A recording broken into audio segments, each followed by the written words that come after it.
Hello all, and welcome to KMT. Are you wondering if you can type faster? Maybe because you need to, or just want to finish typing the document quicker. In this video, we share some tips that are sure to boost your typing speed.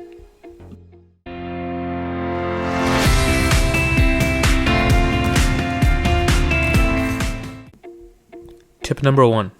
Your back. Ensure your back is aligned with the back of your chair.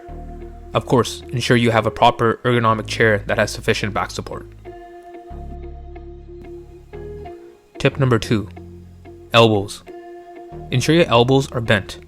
This will reduce the stress put on your wrists. Tip number 3. Your feet. Believe it or not, but having your feet flat on the ground is key to faster typing. So make sure the height of your chair is adjusted so your feet can be flat on the ground. Tip number 4. Finger placement.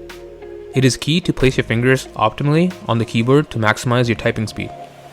Ensure you place your fingers on the home row keys and then use the nearest finger to reach up or down for keys not located on the home row. And use your pinky for hitting shift and your thumb for the spacebar. Tip number 5. Practice. Over time, you will develop muscle memory and your fingers will automatically know how to reach the keys you need. Practice by focusing on the screen and not looking down at the keyboard. Practice makes perfect. Thank you for watching KMT. If this video helped you out, please be sure to give us a thumbs up and hit the subscribe button below.